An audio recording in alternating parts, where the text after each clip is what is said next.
Hello students. आज हम discuss करेंगे बहुत इम्पॉर्टेंट स्ट्रैटेजी के बारे में जो है विथ रिस्पेक्ट टू ये जो आईएलआई का एलएलएम एंट्रेंस एग्ज़ाम है, जो जिसकी डेट्स रिलीज़ हो गई है। हम पहले डेट्स के बारे में भी चेक कर लेते हैं एंड कैसे इसको अच्छे से हमें प्रिपेयर करना है जिससे हम फर्स्ट अटेम्प्ट में इसको क्लियर कर पाएँ। वो स्ट्रैटेजी भी पूरी हम इस वीडियो में समझेंगे।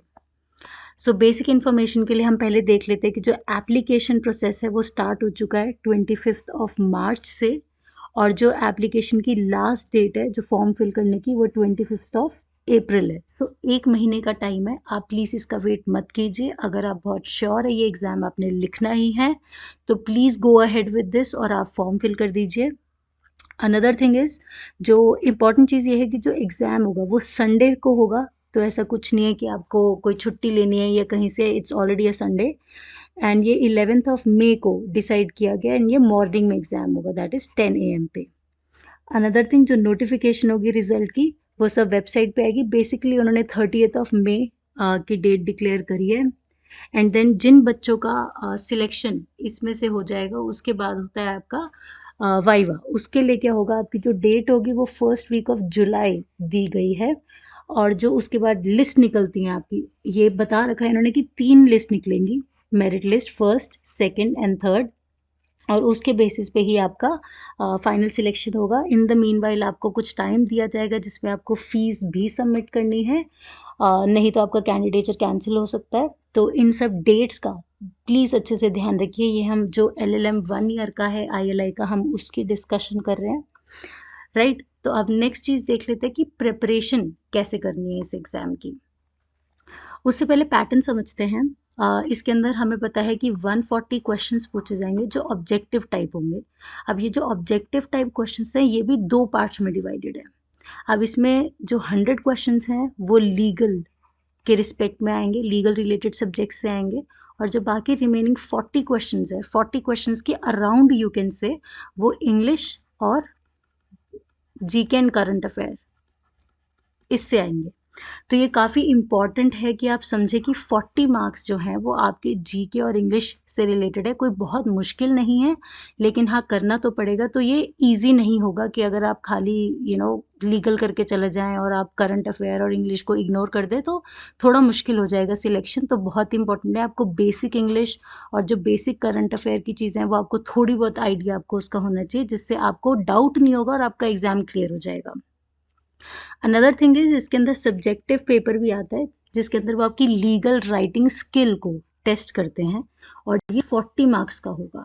तो 4 क्वेश्चन आपको करने होंगे, 10 मार्क्स का ईच होता है, तो ये टोटल 40 क्वेश्चन हो गए, और सॉरी 40 मार्क्स हो गए। फिर इन इन दोनों के बेसिस पे, मतलब ये 180 मार्क्स के बेसिस पे जिन लोगों का सिलेक्शन होगा वो फिर इंटरव्यू के लिए शॉर्ट लिस्ट हो गए स्टूडेंट, फिर वो इंटरव्यू के लिए जाएंगे। और इंटरव्यू के 20 मार्क्स का होता है और टोटल आपके 200 मार्क्स का पेपर हो गया, ये सब कुछ मिला के। द नेक्स्ट थिंग इज कि अब हम ये देख लेते हैं कि ये जो ऑब्जेक्टिव मैंने आपको बताया कि 40 क्वेश्चंस पूछे जाएंगे जो 40 मार्क्स होंगे, मतलब हर एक क्वेश्चन जो है 1 मार्क का है। एक चीज़ और है इसमें, नेगेटिव मार्किंग है, दैट इज़ 1/4। यहाँ पे मेंशन है 1/4 नेगेटिव मार्किंग है, मतलब 0.25। अनदर थिंग इज़, यहाँ पे इंग्लिश लैंग्वेज और जनरल नॉलेज की, जैसे हम जो बेसिक होती है, जैसे मैंने आपको बताया, अगर आप बेसिक न्यूज़पेपर्स वगैरह या लॉ जर्नल्स पढ़ते हैं तो आपका ये ईजिली निकल जाएगा। साथ ही साथ जो लीगल के सब्जेक्ट्स है, जैसे मैंने आपको बताया कि 100 क्वेश्चंस होंगे और 1 मार्क का एक होगा, अगेन क्योंकि ये ऑब्जेक्टिव क्वेश्चंस की बात हो रही है। इसमें भी 1 मार्क मिलेगा अगर आप सही करते हैं, अगर आप गलत करते हैं तो वही नेगेटिव मार्किंग है, दैट इज़ 1/4। तो इसमें जो बेसिक सब्जेक्ट्स हैं वो आप देख लीजिए, ज्यूरिस्प्रूडेंस है, कॉन्स्टिट्यूशनल लॉ है, IPC, public international law, commercial law that is contract हो गया, एसआरए है आपका, पार्टनरशिप है, सोगा है, tort and limitation and environmental law है।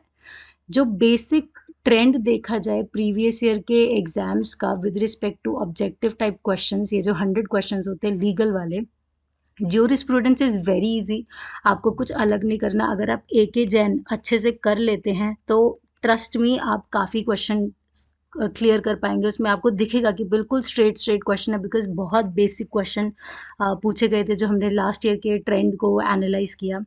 साथ ही साथ कॉन्स्टिट्यूशनल लॉ की अगर आप बात करें तो इसके अंदर अगर आप लैंडमार्क जजमेंट, सी ये जो एग्ज़ाम्स हैं ILI या आईलेट, ये सब एग्ज़ाम्स में बेसिकली वो आपका ये चेक करते हैं कि आपको जो ट्रेडिशनल जो लैंडमार्क वाले केसेस हैं, वो उसकी नॉलेज आपको है कि नहीं। तो ये अगर आप कॉन्स्टिट्यूशनल लॉ की बात करें तो इसमें लैंडमार्क केसेस के रिस्पेक्ट में क्वेश्चन पूछे गए थे, तो आप वो देख लीजिएगा और ये भी ए.के. जैन से बहुत ईज़िली कवर हो सकते हैं। अनदर थिंग इज़ आईपीसी के बहुत बेसिक क्वेश्चंस थे, इंटरनेशनल लॉ के भी, कॉन्ट्रैक्ट, तो एक कॉन्ट्रैक्ट के लिए भी अगर आप एक एजेंट पढ़ लेते हैं तो मोर देन इनफ है। एंड साथ ही साथ अगर आपके पास कोई यूट्यूब वीडियोज़ हैं जो इन सब्जेक्ट से रिलेटेड है, तो वो भी अगर आप कवर करते हैं तो आपका एग्ज़ाम बहुत ईज़िली निकल सकता है।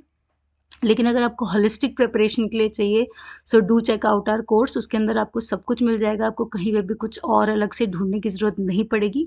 उसके बारे में हम आगे डिस्कस करते हैं, पहले हम एक बार और सब्जेक्ट्स वाइज़ देख लेते हैं कि क्या-क्या इसके अंदर और है। अब जैसे पार्टनरशिप हो गया, सोगा हो गया, ये भी अगर आप बेयर एक्ट की अंडरस्टैंडिंग रखते हैं, साथ ही साथ ए.के. जैन से आपने कॉन्सेप्ट्स और इम्पोर्टेंट केसेस को, दैट इज़ लैंडमार्क केसेस को समझ रखा है, तो ये भी बहुत ईज़िली आपका क्रैक हो सकता है। Law of tort, limitation, environmental law थोड़ा मुश्किल था लास्ट ईयर के अकॉर्डिंग, लेकिन हाँ, फिर भी इसके अंदर ये है कि अगर आपने पढ़ रखा है अच्छे से, अगर आपको सारे बेयर एक्ट जो इससे रिलेटेड है वो उसके बारे में आपको नॉलेज है, सारे सेक्शंस जो हो गए, तो आप ये भी क्रैक कर सकते हैं। ओवरऑल देखा जाए तो इतना मुश्किल नहीं है, लेकिन हाँ, आपको बेसिक अंडरस्टैंडिंग होनी बहुत ज़रूरी है। जो जिस भी स्टूडेंट ने ए.के. जैन भी अच्छे से कर रखी होगी, वो इसको ईज़िली क्रैक कर पाएगा। अनदर थिंग इज़ जो 40 मार्क्स का लीगल राइटिंग की स्किल जो आपको चेक करेगा, जो हर एक क्वेश्चन 10 मार्क्स का, उसमें याद रखिएगा 150 वर्ड्स वर्ड लिमिट है। तो अगर आप लिखने का पैटर्न अगर आप सोचें कि कैसे लिखना है, तो इट्स वेरी इंपॉर्टेंट कि आप जो वर्ड लिमिट है वो एक्सीड मत कीजिएगा, क्योंकि अगर आप वर्ड लिमिट एक्सीड करेंगे, लेट्स से फेयर ट्रायल के ऊपर क्वेश्चन आया, आपने फेयर ट्रायल के ऊपर लिखना स्टार्ट किया और अगर आपको लगा कि मुझे बहुत अच्छा आता है इसके ऊपर, तो आप इसकी हो सकता है कि वर्ड लिमिट क्रॉस कर दें, आप 200 से 250 वर्ड्स लिख दें, लेकिन इसका नेगेटिव इम्पैक्ट ये होगा कि बाकी जो क्वेश्चंस हैं उसके लिए आपके पास टाइम नहीं बचेगा या फिर स्पेस नहीं बचेगी, ऐसे कुछ इश्यूज आपको उस टाइम पे लग सकते हैं। लेकिन हमें हर क्वेश्चन को, जो 4 क्वेश्चंस हमें अटेम्प्ट करने हैं, उनको होलिस्टिकली कॉम्प्रिहेंसिव वे में हमें लिखना है। तो आप ज़्यादा टाइम मत ख़राब कीजिएगा कि अगर आप उसमें बहुत सारी चीज़ें एक ही क्वेश्चन को पकड़ के लिख रहे हैं, तो वो मत गलती कीजिएगा। अनदर थिंग इज़ जो बेसिक पैटर्न होता है 150 वर्ड्स पे एक आंसर को अच्छे से एक्सप्लेन करना है एग्जामिनर को, वो बहुत मैटर करता है। तो 150 वर्ड्स के अंदर आपको इंट्रोडक्शन भी लिखनी है, आपको बॉडी पार्ट, जो मेन बॉडी पार्ट होगा, जो मेन क्वेश्चन में पूछा हुआ है, उससे रिलेटेड भी आपको कंटेंट लिखना है, along with the case laws and section या आर्टिकल नंबर, एंड साथ ही साथ आपको उसको पॉजिटिवली कंक्लूड भी करना है। ये सारी चीज़ें 150 वर्ड्स में करना बहुत मैटर करता है। अगर आप इसकी थोड़ी प्रैक्टिस करेंगे तो ये हो सकता है, लेकिन उसके लिए आपको कंटेंट पता होना चाहिए कि 150 वर्ड्स में आप कितना लिख सकते हैं। अलॉन्ग विद दिस बहुत सारे स्टूडेंट्स को राइटिंग स्पीड का इशू आता है। सी राइटिंग स्पीड का इशू है तो आप उसको अभी से ट्राई कर दीजिए, ट्राई करिए इसको प्रैक्टिस करना, क्योंकि 11th में को एग्ज़ाम है, आपके पास टाइम है। अगर रोज़ भी आप 2 क्वेश्चन्स को प्रैक्टिस करते हैं प्रीवियस ईयर के, तो आपको बहुत कुछ समझ में आएगा, बहुत कुछ अच्छे से लिख पाएँगे। आपकी अंडरस्टैंडिंग क्रिएट होगी कि 150 वर्ड्स में उसको, क्योंकि जो हम लॉ स्कूल्स में पढ़ते हैं वो हम काफ़ी बड़ा लिखते हैं, लेकिन उसको कैसे क्रिस्प फॉर्म में लिखकर आपको 150 वर्ड्स में एक्सप्लेन करना है, वो एक चैलेंजिंग पार्ट हो सकता है। लेकिन राइटिंग स्पीड भी अच्छी हो जाएगी, इसके अंदर आपको कोई टेंशन नहीं होगी कि एग्ज़ाम टाइमली हो पाएगा कि नहीं हो पाएगा। तो ये सब चीज़ें आपकी हो जाएँगी अगर आप प्रैक्टिस करते हैं। उसके लिए आप पीवाईक्यू क्वेश्चंस देखिए। पीवाईक्यू क्वेश्चंस देखेंगे तो मतलब प्रीवियस ईयर क्वेश्चंस देखेंगे तो उससे आपको काफ़ी आइडिया मिलेगा कि किस लेवल के क्वेश्चन पूछे जाते हैं और कैसे उनको अप्रोच करना है। आप उसको लिखने की प्रैक्टिस कीजिए, जो कंटेंट है आपके पास उसको थोड़ा-सा फॉर्मलाइज़ कीजिए, थोड़ा और उसको बेटर कीजिए। तो उससे, क्योंकि अगर लेट्स से कोई भी एक टॉपिक है जिसके ऊपर आपको लिखना है, अगर आप उसके पास, आपको पता है कि इंट्रोडक्शन में ये बेसिक चीज़ें आनी चाहिए, बॉडी पार्ट में ये आना चाहिए, कंक्लूजन में आना चाहिए, तो आप एग्जामिनर को आप इजीली एक्सप्लेन कर पा रहे हैं कि देखो ये मैं समझाना चाहता हूँ, so it will be easier for him और हर। तो पॉइंट इज दिस कि आपको कंटेंट अच्छा आपका होना चाहिए, जो आप उसको और सेकंड चीज है कि उसको एग्जीक्यूट कैसे करना है, वो प्रैक्टिस से ही पॉसिबल हो पाएगा। सो दिस इज अबाउट जो बेसिक चीज़ें हैं। अब हम इंग्लिश का देख लेते हैं। सी इंग्लिश के लिए जो मेजरली टॉपिक्स आपसे पूछे जाते हैं वो फ्रेजेस का पूछा जाएगा, कि फ्रेजेस दिए होंगे और उसका आपको मीनिंग बताना होगा, ये इम्पॉर्टेंट है। सेकेंडली आपसे एंटोनिम्स और सिनोनिम्स पूछे जाएंगे। जैसे लास्ट ईयर 5 क्वेश्चंस थे इनके और फ्रेजेस के भी 5 क्वेश्चंस थे। साथ ही साथ अगर जो स्पेलिंग्स हैं, जो वर्ड के मीनिंग्स होते हैं वो आपसे पूछी जाएंगी, सॉरी वर्ड मीनिंग्स, कि एक सेंटेंस है लेट्स से और बोल्ड करके वर्ड दिया हुआ है, तो आपसे पूछा जाएगा इस वर्ड का मीनिंग बताइए, और ऑप्शन होंगे A B C D। ये काफ़ी इजी है। एक्चुअली ये सब ही बेसिक इंग्लिश का पार्ट है जो पुराने ट्रेंड्स में देखा जाता है। कोई ऐसा बहुत मुश्किल इंग्लिश तो नहीं पूछा जाएगी आपसे। Fourth thing is prepositions. So आपको प्रेपोजिशंस का भी थोड़ा आइडिया होना चाहिए, और ये भी प्रैक्टिस से बहुत इजीली आप कर सकते हैं। अगर आप कोई लॉ जर्नल पढ़ते हैं, न्यूज़पेपर्स पढ़ते हैं डेली बेसिस पे, लेट्स से कुछ लोग द हिंदू का एडिटोरियल पढ़ते हैं, तो अगर आप ये सब चीज़ें रेगुलर बेसिस पे पढ़ रहे हैं, आपको ना ही फ्रेजेस में इशू आएगा, आपको एंटोनिम सिनोनिम्स में नहीं आएगा, और वर्ड मीनिंग में तो बिल्कुल नहीं आएगा। लेकिन फिर भी अगर आप नहीं करते ये सब चीज़ें, तो वो काफ़ी बेसिक इंग्लिश पूछी जाती है।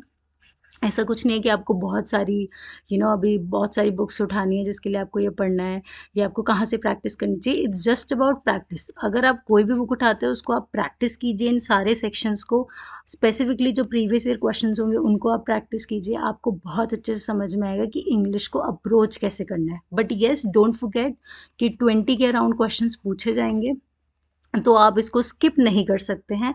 और डरिए मत, इसमें डरने वाली भी कोई बात नहीं है, क्योंकि ये इजीली, अगर आप बेसिक इंग्लिश समझ सकते हैं तो आप इजीली इसको क्रैक कर सकते हैं, और ये बहुत स्कोरिंग भी है। The most important thing is this. Next हम जनरल, ओके, उससे पहले हम कोर्स स्ट्रक्चर को देख लेते हैं। सी द कोर्स में आपको ये सब चीज़ें मिलेंगी कि आपको वीडियो लेक्चर्स मिलेंगे, जिससे आपको कॉम्प्रिहेंसिवली कवर करवाया जाएगा जो भी इम्पोर्टेंट टॉपिक्स है of all the legal subjects, जिससे आपको एग्ज़ाम हॉल में ऐसा ना हो कि आपको बहुत चीज़ें इंपॉर्टेंट स्किप हो रही हैं, या अभी आपके पास एक ही जन करने का टाइम नहीं है, या आपको यूट्यूब पे कोई अच्छा कंटेंट नहीं मिल रहा है if in case let's say. तो अगर आप ये पूरा लेक्चर अटेंड करते हैं तो आपकी काफ़ी बेसिक चीज़ें कवर हो जाएंगी, और अलॉन्ग विद दैट आपको सारा स्टडी मटेरियल मिलेगा जिससे आप रिवाइज कर सकते हैं as many times as you want. Along with this आपको 10 मॉक टेस्ट मिलेंगे जिसको आपको अच्छे से प्रैक्टिस करना है, और इससे आपकी डिटेल्ड एक्सप्लेनेशन से आपको पता चलेगा कि आप कहाँ इसको बेटर कर सकते हैं, इस आपकी क्या गलती थी, आपकी क्या गलती नहीं थी। Please attend mock test. आप कहीं से भी अटेंड कीजिए, लेकिन प्लीज़ मॉक टेस्ट अटेंड कीजिए। उससे आपकी प्रैक्टिस बहुत अच्छी होगी, और आपको पता चलेगा कि वो टाइमली मैनर में जो एग्ज़ाम करना होता है वो कितना मैटर करता है, कि आपको वो डर, जो फ़ियर होता है एग्ज़ाम हॉल में जाने का, वो थोड़ा कम होने लग जाता है, बिकॉज़ आपने प्रैक्टिस कर रखी होती है। सो ऑल दीज़ एग्ज़ाम्स, जो भी कॉम्पिटिटिव एग्ज़ाम्स हैं, जो भी ऑब्जेक्टिव टाइप क्वेश्चंस आते हैं, सब्जेक्टिव आते हैं, ये सब एग्ज़ाम्स एक पैटर्न पे डिपेंड करते हैं कि आप टाइमली कैसे कर पाते हैं। सो time is the most important factor. Along with this ये बहुत अच्छे प्राइस पे आपको मिल रहा है, दैट इज़ 2499। एंड अगर आपको कोई भी इस कोर्स से रिलेटेड कोई भी डाउट आता है, you can call us any time. ये संभव लॉ का हमारा नंबर है, आप हमें कॉल कर सकते हैं, या आप हमारी ऑफिशियल ईमेल आईडी पे आप हमें मेल भी कर सकते हैं। हम पूरा अच्छे से आपको एक्सप्लेन करेंगे कि कैसे ये कोर्स स्ट्रक्चर आपको पूरा हेल्प कर सकता है इस एग्ज़ाम को क्लियर करने के लिए। So next will discuss about current affairs and general knowledge. See इसमें बोथ द पार्ट्स हैं, मतलब इसमें स्टैटिक जीके भी आती है, and along with this current affairs भी आते हैं। सो अगर आप वही अगेन न्यूज़पेपर पढ़ते हैं, कोई भी basic newspaper, the Hindu, Indian Express, और if you are preparing for any other competitive exam, तो अगर आप कोई मैगज़ीन, कोई स्टैंडर्ड मैगज़ीन जो मंथली मैगज़ीन्स होती है, या कुछ लोग डेली करंट अफेयर की वीडियोस देखते हैं, तो डेली वीडियोस अगर आप देख रहे हैं तो आपको ये बहुत ईजीली आप करंट अफेयर कर लोगे, आपको इसमें कोई इशू नहीं आएगी। But when it comes to static GK, इसके अंदर जैसे सब्जेक्ट्स आते हैं आपकी हिस्ट्री, आपकी polity, geography, art and culture and all these things, तो इसके लिए आपको थोड़ा सा एक्स्ट्रा पढ़ना पड़ेगा। लेकिन हाँ, प्लीज़ डोंट फॉरगेट कि इसके भी 20 के अराउंड क्वेश्चंस आते हैं। अगर आप इसके लिए कोई भी अगर आपके पास टाइम है, अगर आपके पास कोई नोट्स हैं, या आप कोई यूट्यूब चैनल फॉलो करते हैं, आप इससे ये कवर कर सकते हैं। अदरवाइज़ ये हमारे कोर्स में आपको कम्प्लीटली मिलेगा। And this is all for this video.